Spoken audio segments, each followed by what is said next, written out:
कल बर्नपुर में कालाझरिया इलाके के पीएचई का पाइपलाइन टूटकर गिर गया था। इससे एक बड़े इलाके में पीने के पानी की समस्या उत्पन्न होने की आशंका जताई जा रही है तथा इस विषय पर भाजपा की ओर से आसनसोल के शीतला इलाके में स्थित पार्टी के जिला कार्यालय में एक संवाददाता सम्मेलन का आयोजन किया गया, जहां पर भाजपा के जिला अध्यक्ष देवतनु भट्टाचार्य, आसनसोल दक्षिण की विधायक अग्निमित्रा पाल और वरिष्ठ भाजपा नेता कृष्णेंदु मुखर्जी ने संवाददाताओं से मुखातिब होते हुए अपनी बातें रखी।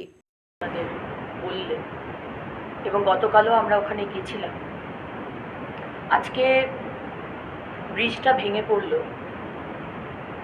52টা গ্রামে এই জল সাপ্লাই হয়, 4টে ব্লক, জামুরিয়া, রানীগঞ্জ, আসানসোল এবং আসানসোলের আরেকটা ব্লক। আমি ডিএম সাহেবের সাথে কথা বলেছি। ডিএম সাহেব বললেন যে আমার চিন্তা, আমার আশঙ্কা যে এই গরমের মধ্যে অলরেডি আমাদের এই জেলাতে কি অসম্ভব জলসংকট আপনারা জানেন।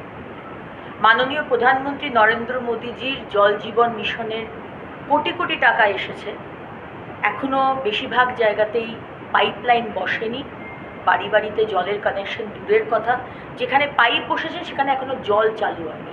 একটা জায়গা আপনি দেখাতে পারবেন না যেখানে জল চালু হয়েছে। এত জলের সংকট, সেখানে আজকে এরকম একটি পয়েন্ট যেখান থেকে 52টি গ্রামে জল সাপ্লাই হচ্ছে, সেখানে মেনটেনেন্স নেই, ব্রিজটা ভেঙে পড়ল।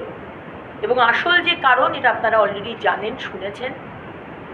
পিএচই আনঅফিশিয়ালি পিএচই বলছে, এবং আমরাও কেউ ঘাসে মুখ দিয়ে চলি না, আমরা জানি যে কেন ব্রিজটা ভেঙে পড়েছে। এক তো মেনটেনেন্স নেই, কোনো কিছুরই যেরকম মেনটেনেন্স নেই। পোস্তা ব্রিজ ভেঙে পড়েছিল, মাঝেরহাট ব্রিজ ভেঙে পড়েছিল, সেরকমই গতকালের এই দুর্ঘটনা। ভগবানের অশেষ কৃপা যে কারোর মৃত্যু হয়নি, কিন্তু আজকে প্রশ্নটা হলো যে ব্রিজটা ভেঙে পড়লো কেন?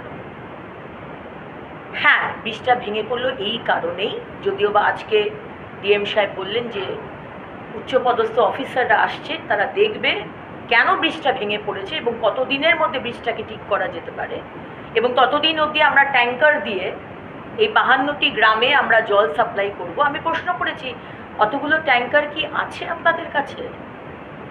আমাদের সামান্য সামান্য যখন সময়ে গরমকালে জলও কষ্ট হয়, কল বন্ধ হয়ে যায়, জল সাপ্লাই বন্ধ হয়ে যায়, বারবার করে যখন ফোন করা হয় বিডিওকে, আমাদের পিএইচিকে, তখন আপনারা ট্যাঙ্কার দিতে পারেন না। তাহলে আজকে 52টা গ্রামে জল দেওয়ার মতো সেই ট্যাঙ্কার কি আপনাদের আছে? ম্যাচিং গ্র্যান্ট করে এই প্রজেক্ট করা হচ্ছে। 24-এ এটা শেষ হয়ে গেছে এবং 24 থেকে 28 আবার এক্সটেনশন করা হয়েছে। সবচেয়ে দুর্ভাগ্যজনক, কেন্দ্রীয় সরকারের 60% টাকা খরচা করে ফেলা হলেও রাজ্য কিন্তু 40% টাকা খরচা করেনি। তার জন্য 24-এর পর যে 28 অব্দি এক্সটেনশন হয়েছে জল জীবন মিশন, সেটার কিন্তু এখনও পর্যন্ত এগ্রিমেন্ট হয়নি। আপনারা একটু এটা ভেরিফাই করবেন। 3 নম্বর জিনিস, যেখানে যে কাজ করছে, যে নদীর বালি নিয়ে যে কারবার করছে, যে নামটা আসছে, নাদিম খান, আমাদের কালীপাহাড়ির ডামরাতে থাকেন, এনার নেতৃত্বে র্যান্ডাম এইভাবে বালি চুরি, যেটা সরকারিভাবে বলছে বালি বন্ধ হয়ে গেছে, এই সময় বালি তোলা হয় না, তারপরেও রেগুলার বড় বড় গাড়িতে বড় বড় মেশিন, নৌকা লাগিয়ে এটা করছে। এটা কার মদতে, কাদের মদতে করছে, এটা আবার বলবার নতুন করে কিছু বিষয় নেই, আমাকে এনারা বলেছেন। আমি জানাতে চাই আর একটি জিনিস, এই পিএইচই মন্ত্রী যিনি একজন রায়বাবু, পুলক রায়, এবং তার নেতৃত্বে, তার জামাইয়ের নেতৃত্বে একটা নতুন করে একটা কন্ট্রাক্টরদের একটা সিন্ডিকেট তৈরি হচ্ছে। পুরো যে সিন্ডিকেট ছিল কন্ট্রাক্টর, সেটাকে সরিয়ে নতুন একটা সিন্ডিকেটের আমদানি হচ্ছে। এবং আপনারা জানেন, সমস্ত দপ্তরে যেভাবে তোলাবাজির যে কারবার, আমাদের ডব্লিউবি এসিবি থেকে শুরু করে, পিডব্লিউডি থেকে শুরু করে, স্বাস্থ্য থেকে শুরু করে, সমস্ত জায়গায় যে সিন্ডিকেটের কারবার, এখানে কিন্তু এটাও কিন্তু বাইরে না। আমরা এই ভাঙার পর আমরা যখন খোঁজখবর নিতে শুরু করলাম, তখন আমরা জানতে পারলাম যেখানে সেই মন্ত্রীর নেতৃত্বে, आसनसोल से बिजू मंडल की रिपोर्ट, पीवीटीवी न्यूज़।